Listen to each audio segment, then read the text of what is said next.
नमस्कार, मैं अमित ओझा और आप देख रहे हैं इंडियन टीवी न्यूज। अभी हम मौजूद हैं गोरखपुर के कैंपियरगंज स्थित एक होटल में, जहां पे हमारे साथ पीपीगंज के चेयरमैन लक्ष्मण विश्वकर्मा जी मौजूद हैं। उन्होंने आज एक जो है प्रेस कॉन्फ्रेंस आयोजित की थी। उनका कुछ मामला था, लेकिन पूरा मामला क्या है ये हम बताएं उससे बढ़िया है कि जो लक्ष्मण विश्वकर्मा हमारे साथ हैं वही अगर मामले पे प्रकाश डालेंगे तो ज्यादा बेहतर होगा। तो लक्ष्मण विश्वकर्मा जी, सबसे पहले इंडियन टीवी न्यूज में आपका स्वागत है। जैसा कि एक प्रेस कॉन्फ्रेंस के बारे में हमें पता चला था, तो ये मामला आखिर क्या है? देखिए, मैं सर्वप्रथम आपका स्वागत अभिनंदन करता हूं। मैं नगर पंचायत पीपीगंज भारतीय जनता पार्टी का निर्वाचित चेयरमैन हूं। भारतीय जनता पार्टी का अधिकृत प्रत्याशी होकर मैं लड़ा था। जब चुनाव निर्वाचित हो गया तो तमाम विभिन्न विकास कार्यों को प्रारंभ करना मेरी प्राथमिकता थी। और जो हमारे परम पूज्य योगी आदित्यनाथ जी महाराज, जो हमारे उत्तर प्रदेश ही नहीं पूरे देश के लोकप्रिय मुख्यमंत्री हैं, उनकी योजनाओं के अनुसार हमको नगर के विभिन्न समस्याओं को दूर करना था। जिसमें जब मैं चुनाव जीता तो मैं प्रस्ताव लिया, सभासदों की बोर्ड की बैठक की, उसके बाद कार्य प्रारंभ हुए विभिन्न वार्डों में। आज हम कह सकते हैं कि लमसम 17 करोड़ रुपए की परियोजनाओं का मैंने कार्य किया। उसी कड़ी में एक हमारे वार्ड नंबर 17 पीपीगंज नगर पंचायत में काली मंदिर का निर्माण था। जब मैं निर्वाचित हुआ तो उस काली मंदिर पर गया, क्योंकि उसी के पीछे एक छठ घाट है। छठ घाट का वो बड़ा पोखरा है, वहां भी भारतीय जनता पार्टी के हमारे सांसद जी ने 70 लाख रुपए देकर के उसका जीर्णोद्धार कराया। उसी बीच चूंकि उस पोखरे पे जाने का रास्ता नहीं था और काली मंदिर की बाउंड्री नहीं थी, तो एक ऑडिटर साहब हैं जो गायत्री मंदिर का पूजा करते हैं, उन्होंने मुझसे कहा कि देखिए चेयरमैन साहब, आप जीते हैं, अगर इसकी बाउंड्री करा देंगे तो यहाँ तमाम असामाजिक तत्व आके दिन में भी बैठते हैं, रात में भी बैठते हैं, महिलाएं आती हैं, बड़ी दिक्कतें होती हैं। तो उनकी बातें मुझे बहुत अच्छी लगी और मैंने कहा कि निश्चित तौर पर ये कार्य प्राथमिकता के आधार पर होना चाहिए। मैंने उस कार्य को एसडीएम साहब को फोन किया। एसडीएम साहब से मैंने कहा कि देखिए, ये जमीन कुछ एक विशेष जाति के लोग कब्जा किए हुए हैं और ये निश्चित ठीक नहीं है, और वो जमीन नगर पंचायत के सटे है, उसकी कीमत 10 लाख रुपया डिसमिल है और ऐसा नहीं होना चाहिए। हमारी सरकार की मंशा है कि कोई भी सरकारी जमीन पर अतिक्रमण न करे, चाहे वो कितने भी रसूख वाला हो। फिर एसडीएम साहब ने लेखपाल को भेजा, मैंने मौके पे चिन्हांकित कराया। चिन्हांकन में जमीनें निकली, ज्यादा निकली। उन लोगों ने हमारे ऊपर दबाव बनाना शुरू कर दिया कि देखिए, आप हमको रास्ता दे दीजिए, पीछे हम लोग जमीन खरीदे हैं।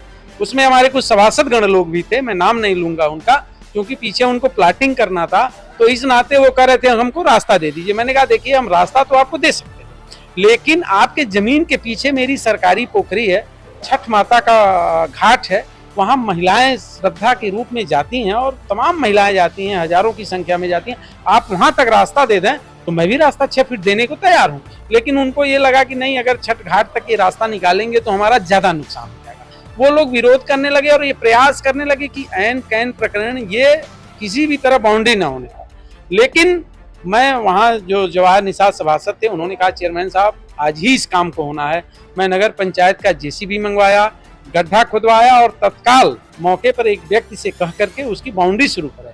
अब उस बाउंड्री को शुरू कराने में चूंकि जो विवादित स्थल था, लेखपाल साहब भी यही कहे कि देखिए चेयरमैन साहब, अगर आप इसको तत्काल बाउंड्री नहीं करेंगे, छोड़ देंगे, तो फिर अतिक्रमण करेंगे। इस नाते मैंने एक तरफ की बाउंड्री तुरंत करा दी। कराने के उपरांत उसका प्रस्ताव हुआ, प्रस्ताव के बाद टेंडर हुआ, अधिकृत ठेकेदार ने काम भी किया वहां।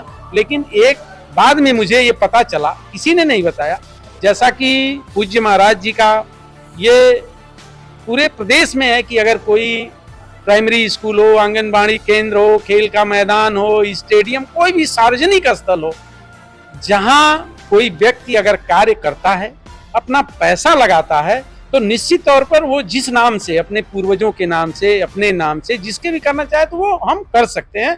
ऐसा शासनादेश है। बीच में जब कार्य पूर्ण हो गया तो बीच में पता चला कि एक व्यक्ति ने, एक पीपीगंज नगर के व्यापारी हैं, सम्मानित व्यापारी हैं, बाहर रहते हैं, उन्होंने चंदा दिया। हमको इस बात का पता नहीं चला कि वो चंदा कब दिए, कैसे लिए। अगर वो चंदा दिए तो उनको नगर पंचायत को लिखित रूप से ये बताना चाहिए था कि महोदय, इस कार्य को मैं करा रहा हूं। तो मैं उनका स्वागत करता, अभिनंदन करता, वंदन करता कि हमारे नगर में ऐसे भी लोग हैं कि जो स्वतंत्र रूप से सरकार के पैसे का सदुपयोग भी हो और एक निजी संस्थाएं हो, चाहे वो व्यक्ति हो, काम कर रहे हैं, तो ऐसा स्वागत है। मैं स्वागत करता हूं, आगे भी करूंगा। मैं तो आपके माध्यम से मैं नगर के सम्मानित सभी नागरिकों, व्यापारियों, महिलाओं सबसे कहना चाहता हूं कि जो कार्य करना चाहें, किसी आंगनबाड़ी को गोद लेना चाहें, किसी मंदिर का जीर्णोद्धार कराना चाहें, किसी गरीबों का अस्पताल खोलना चाहें, किसी भी तरह का असहायों के लिए, जैसे मान लीजिए कोई वृद्धाश्रम खोलना चाहता हो, हम भी सहयोग करेंगे, निश्चित तौर पे करेंगे। लेकिन इसको हमारे विरोधियों द्वारा, जो भारतीय जनता पार्टी का विरोध करते हैं, जो पूज्य महाराज जी का विरोध करते हैं, जो माननीय फतेह बहादुर सिंह जी का विरोध करते हैं और मेरा विरोध करते हैं, उनका नीतिगत काम है कि उनका विरोध करना। सरकार का कोई भी कार्य होगा वो विरोध करना, वो इसको एक मुद्दा बना लिए और मुद्दा बनाने के बाद इसको एक मैसेज गलत देना चाहे कि पूज्य महाराज जी और माननीय फतेह बहादुर सिंह के सहयोग से जो विकास कार्य पीपीगंज में चल रहा है, जो ट्रिपल इंजन की सरकार काम कर रही है नगर पंचायत पीपीगंज में, केंद्र की सरकार, राज्य की सरकार और नगर निकाय की सरकार, इसको बाधित करने के लिए एक सुनियोजित तरीके से एक विरोध कर रहे हैं और एक जांच करा रहे हैं। जांच चल भी रही है, जांच कराना कोई गलत बात नहीं है, लेकिन ऐसे लोग जो गरीबों से आवास के नाम पे 10-10 हजार, 15-15 हजार रुपया लेते और वो आज भ्रष्टाचार की बात कर रहे हैं। ये तो अभी जो आरोप उन्होंने लगाए हैं, मतलब उनका क्या आरोप है? कि उनका ये आरोप था उनका कि ये बाउंड्री वाल किसी व्यक्ति ने बनवाया और नगर पंचायत ने टेंडर कर दिया, जबकि जिस व्यक्ति ने ये कह रहे हैं कि मैं बनवाया, वो कह रहे हैं कि मैं मात्र 3 से 4 लाख रुपया चंदा दिया हूं और वो 15 लाख रुपए का बाउंड्री वाल है। आप खुद परिकल्पना कर सकते हैं कि क्या 15 लाख का काम 4 लाख में हो सकता है क्या? तो निश्चित तौर पर ये एक साजिश है और ये साजिश आज नहीं कल नाकाम हो जाएगी। तो उनका बस ये कहना है कि उन्होंने मतलब 3 से 4 लाख रुपए उन्होंने चंदा दिया है और उससे दीवार का निर्माण हुआ है, और जो पूरा जो दीवार का निर्माण हुआ है उसमें कहीं ना कहीं भ्रष्टाचार जो है शामिल है, या लोगों ने उस पैसे का जो है गबन कर लिया है, आरोप लगा लिया है, ऐसा उनका आरोप है। जी। लेकिन मौके पे अगर कोई व्यक्ति आएगा तो अगर उसकी जांच होगी, ऑडिट होगी, तो उसमें तो जो सत्यता होगी वो तो सामने आएगी। जांच में शामिल हुई कि जिलाधिकारी महोदय के आदेश के क्रम में वहाँ टेंडर हुआ, सिर्फ इतनी गलती हुई कि जो विवादित स्थल था उसकी बाउंड्री पहले हो गई उतनी दूरी की, जिसको मैंने बता रहा हूँ, और टेंडर बाद में हुआ। तो इसको इतना बड़ा मुद्दा बनाने की क्या जरूरत है उन लोगों को? जैसे मुद्दा इस नाते बना रहे हैं वो हमारे विरोधी हैं, पार्टी के विरोधी हैं, उनको कोई बेरोजगार हैं, उनको कोई काम नहीं है, तो कम से कम विरोध करके विकास को ही रोको। अभी जो जिस मंदिर का आप बता रहे हैं, जो रास्ता बन रहा है या जो बाउंड्री बन रही है, ये तो जनहित का काम है। ये किसी व्यक्ति विशेष का काम नहीं है, वो आपके घर का काम नहीं है। अगर वहाँ पे कोई भी 4 दीवारी का निर्माण होता है, काली मंदिर का निर्माण होता है, वो तो एक धार्मिक आस्था का केंद्र है, तो उससे किसी व्यक्ति विशेष का तो नुकसान नहीं है, व्यक्ति विशेष का काम भी नहीं है, किसी एक व्यक्ति का नुकसान भी नहीं है। यानी कि जो विरोधी हैं उनका बस केवल एक आरोप है कि किसी तरीके से ये काम बाधित हो जाए और भारतीय जनता पार्टी की छवि खराब हो, नगर पंचायत अध्यक्ष की छवि खराब हो, और जो भी जुड़े लोग हैं भारतीय जनता, उनकी छवि को खराब करना इनकी नीयत है। तो लोग तो कुछ ना कुछ कहेंगे, क्योंकि अगर मान के चलिए, माननीय आप कहते हैं, हम लोग तो माननीय नहीं कह सकते हैं, मुख्यमंत्री योगी आदित्यनाथ हैं, उन्होंने जो विकास कार्य किया, लोगों का ये भी कहना है कि गोरखपुर में वीर बहादुर सिंह के बाद ही जो है इतना विकास कार्य गोरखपुर में हो रहा है, और सिर्फ गोरखपुर नहीं, पूरे उत्तर प्रदेश में जो है विकास कार्य लगातार 7 सालों से चल रहा है।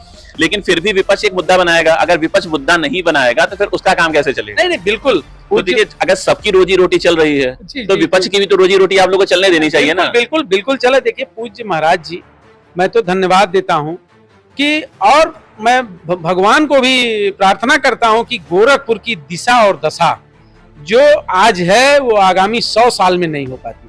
पूज्य महाराज जी पूरे प्रदेश के साथ साथ गोरखपुर का जो विकास कर रहे हैं, विशेषकर हमारे नगर पंचायत पे, आप सोच लीजिए, परिकल्पना करिए कि मैं 17 महीने हुआ मुझे निर्वाचित हुए, 16 महीने, पूज्य महाराज जी और माननीय फतेह बहादुर सिंह के सहयोग से हर घर नल जल योजना मेरे नगर में 67 करोड़ की योजना चल रही है, 2 करोड़ का कार्यालय बन करके तैयार है।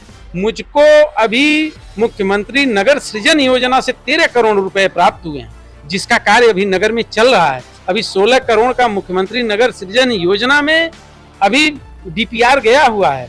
जल निकासी में पूज्य महाराज जी और माननीय फतेह बहादुर सिंह के सहयोग और आशीर्वाद से पीपीगंज नगर में चौतरफा विकास हो रहा है। कहीं कोई ऐसी गली नहीं है कि जहां कार्य न हो रहा है। इससे आहत होकर के हमारे विरोधी, हमारे राजनीतिक साजिशकर्ता जो ये दिखाना चाहते हैं कि कहीं न कहीं इनकी छवि को धूमिल किया जाए। विकास तो ऐसे हो रहे हैं कि जो हमको लगता है कि आजादी के बाद नगर में नहीं हो रहा है। ट्रिपल इंजन सरकार काम कर रही है। हमारा भारत सरकार भी है, हमारा राज्य सरकार भी है और नगर में हमारी सरकार है। तो इसको निश्चित तौर पे पूज्य महाराज जी के द्वारा, पूज्य महाराज जी का निगाह रहता है हमारे नगर पे। वो एक एक गलियों को जानते हैं, एक एक लोगों को जानते हैं, एक एक चीजों को जानते हैं और वो धरातल पे उतारने का कार्य, मैं सौभाग्यशाली हूँ कि पूज्य महाराज जी ने हमको टिकट दिया। और मैं धन्यवाद भी देता हूँ माननीय फतेह बहादुर सिंह जी को, जिन्होंने मुझे लड़ाया और लड़ा के पीपीगंज नगर में पहली बार भारतीय जनता पार्टी की ट्रिपल इंजन की सरकार बनी। इसके पहले भारतीय जनता पार्टी लड़ी तो लेकिन जीती नहीं, लेकिन पूज्य महाराज जी के आशीर्वाद से और माननीय फतेह बहादुर सिंह के अथक प्रयास से कमल खिला। और ये जब कमल खिला तो विरोधियों को इसी बात की चिंता है कि अगर हम अनाप शनाप इनके खिलाफ बोलेंगे नहीं तो ये तो बहुत काम कर जाएगा। निश्चित तौर पर मुख्यमंत्री महोदय का मेरे ऊपर स्पेशल आशीर्वाद है। आप सोच लीजिए कि 70 करोड़ की परियोजना, हर घर नल योजना गोरखपुर में सिर्फ 2 नगर पंचायतों को मिलती हैं, एक सहजनवा को मिला और मुझको मिला। तो मैं तो अपना सौभाग्य मानूंगा कि मैं, जनता ने मुझे चुना और जनता की सेवा करने का मुझको अवसर मिल रहा है। लेकिन जैसा आपका नाम लक्ष्मण है जी, तो लक्ष्मण के ऊपर राम भी होते हैं। जी, जी, लक्ष्मण तो अपने आप में खुद ही सक्षम थे। जी, जी, जी, लक्ष्मण अगर रामायण को अगर आपने भी पढ़ा होगा, देखा होगा, तो लक्ष्मण तो अपने आप में खुद ही सक्षम थे। जी, जी, तो आपके कोई राम भी होंगे। आपके राम कौन है? मेरे राम पूज्य महाराज जी हैं और माननीय फतेह बहादुर सिंह जी हैं। तो आपको तो उन पे विश्वास है ना? बिल्कुल, पूरा और बाकी जनता भी आपके साथ है? निश्चित तौर पर जनता मेरे साथ है, विकास को देख रही है, मेरे कार्यों को देख रही है।